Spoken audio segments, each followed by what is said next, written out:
ከፍጥረት ሁሉ በላይ ከፈጣሪ በታች ንዕድ ክብርት የሆነች እጅግ ድንቅ እናት የሁሉ እናት አማላጅ የሆነች ድንግል ማርያም ዜናዋን እንደሚከተለው እንመለከታለን። ውድ የተከበራችሁ ተመልካቾቻችን፣ ኢትዮጵያ ኦርቶዶክስ ተዋሕዶ ሃይማኖት ተከታዮች፣ የዚህ ሚዲያ ተከታዮች እንደምን ሰነበታችሁ? ሰላማችሁ ይብዛ እያልኩ ወደሚከተለው እንሄዳለን።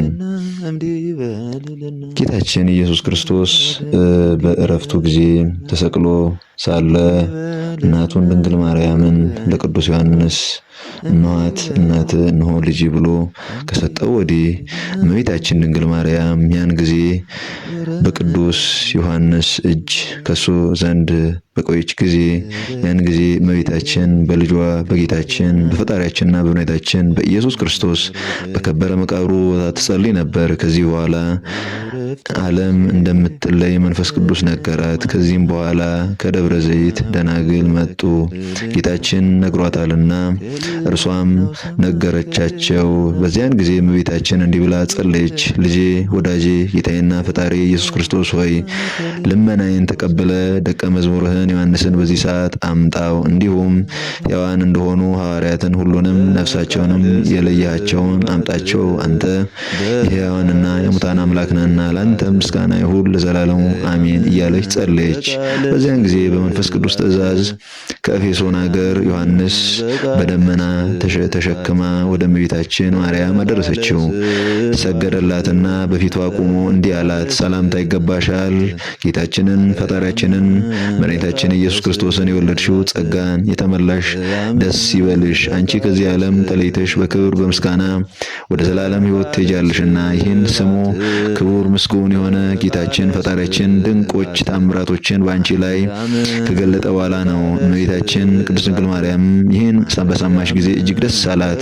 እግዚአብሔርንም እንዲህ ብላ አመሰገነችው። ፈጣሪ ጌታዬ ለአንተ ምስጋና ይሁን፣ አንተ የለመንኩህን ሰጥተኸኛልና አሁንም ነፍሴን ተቀበለ። ወደ ሰማይ ወደ አንተ ሊያሳርጓት ከሚመጡ መላእክቶች ጋር በመምጣት የምለምህን ሁሉ ስጠኝ።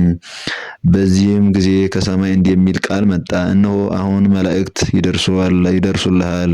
ሐዋርያትም ሁሉ ከምድር ዳርቻ በደመና ተጭነው ለሰማይና ለምድር ጌታ ለኢየሱስ ክርስቶስ እናቱ ወደ ሆነች ወደ ቅድስት ድንግል ማርያም ይደርሳሉ።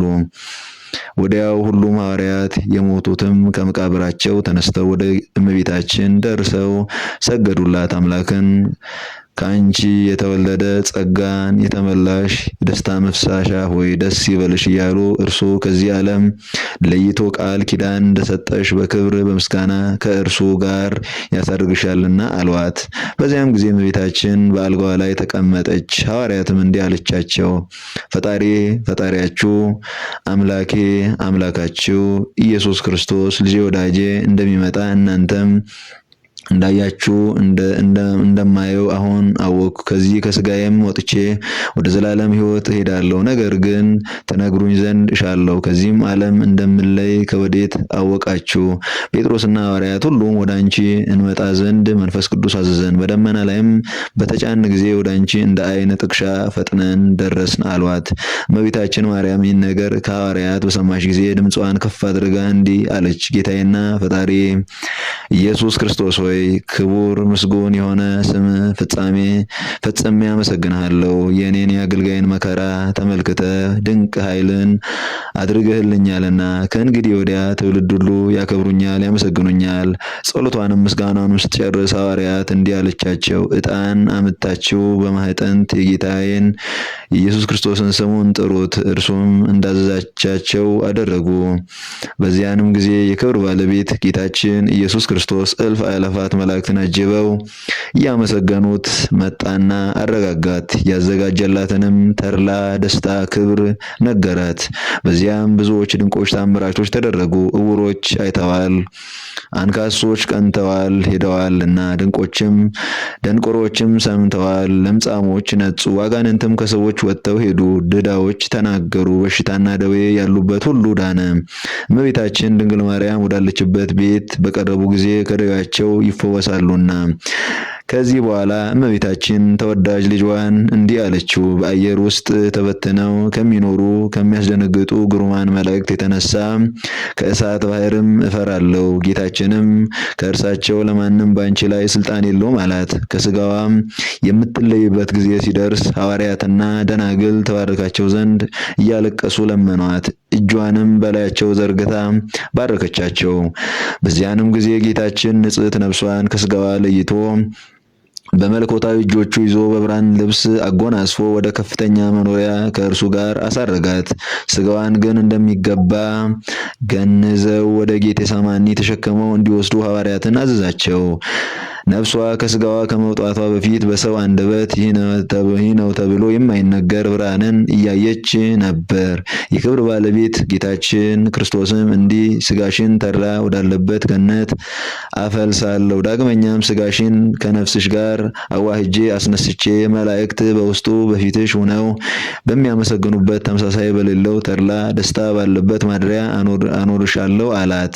እመቤታችንም እንዲህ አለች፣ አቤቱ በረቀቀ ጥበብ ይህን ሁሉ የሰራ አመሰግንሃለሁ። ሁለተኛም ልመናዬን ትሰማ ዘንድ እለምንሃለሁ።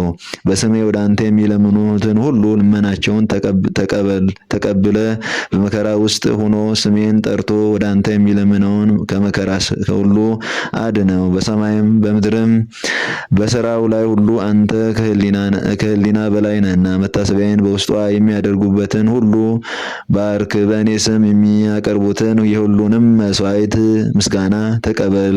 ጌታችንም እንዲህ ብሎ መለሰላት፣ የለመንሽኝን ሁሉ አደርግልሻለሁ። ደስ ይበልሽ፣ ከኔ ከአባቴ ከመንፈስ ቅዱስ ጋር ጸጋን ክብርን ባለሟልነትን ተሰጥቶሻልና። ስምሽንም ጠርቶ የሚለምን ሁሉ በዚህ ዓለም በሚመጣውም ዓለም አይጠፋም። እመቤታችንም ካረፈች በኋላ ጌታችን እንዳዘዘ ወደ ጌቴሰማኒ ሊወስዷት ሐዋርያት ገንዘው ተሸክመዋት። አይሁድም በሰሙ ጊዜ ስጋዋን ሊያቃጥሉ ወጡ። ከእርሳቸው አንዱ ከምድር ላይ ይጥላት ዘንድ እመቤታችንን አልጋዋን ያዘ። ያን ጊዜ ከእግዚአብሔር የታዘዘ መልአክ እጆቹን በሰይፍ ቀጣውና እጆቹ በአልጋው ላይ ተንጠለጠሉ። ያን ጊዜ በጌታችን አምኖ ወደ እመቤታችን እያለቀሰ እንዲህ ብሎ ለመነ። የእውነተኛ አምላክ የጌታዬ የኢየሱስ ክርስቶስ እናት አንቺ በእውነት ድንግል የሆንሽ በእኔ ላይ ይቅርታ ታደርጊ ዘንድ እንለምሻለሁ። በሐዋርያትም ልመና እጆቹ ተመልሰው እንደ ቀድሞው ደህነኛ ሆኑ። በቀበሯትም ጊዜ ከዚያ 3 ቀን ኖሩ። እረፍቷንም የሆነው እሁድ ቀን በጥር ወር በ21 በዚች ቀን ነበር። ጌታችንም ብርሃናውያን መላእክትን ላከ። እነርሱም ስጋዋን ከመቃብር ወስደው በገነት ውስጥ በዕፀ ሕይወት ስር አኖሩት። ሐዋርያ ቶማስ ግን ያን ጊዜ አልነበረም። በደመና ላይ ተጭኖ እርሱ ሲመጣ መላእክት ሲያሳርጓት እመቤታችንን አገኛት። መላእክትም ለአምላክ እናት ለእመቤታችን ለድንግል ማርያም እጅ ንሳ አሉት።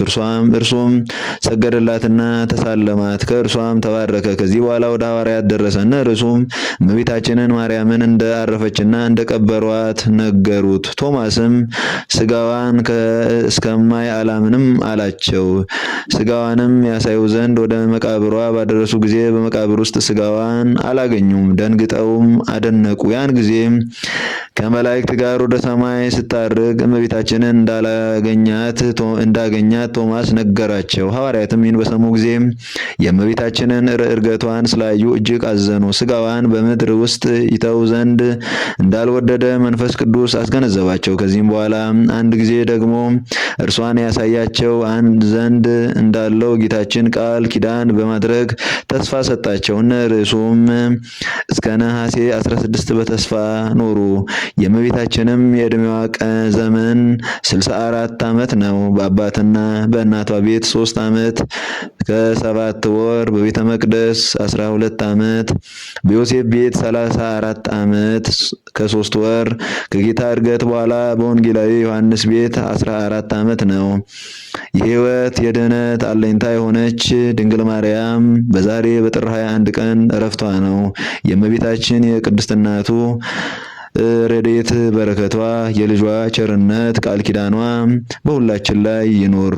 ውድ የተከበራችሁ የዚህ ሚዲያ ተከታዮች ይህን ሚዲያ ሰብስክራይብ፣ ላይክ፣ ሼር በማድረግ ድጋፋችሁን አጋርነታችሁን እንድትገልጹ በአክብሮት እንጠይቃለን። መልካም ዘመን። የእመቤታችን በረከት ረድኤቷ ይጠብቀን። አሜን።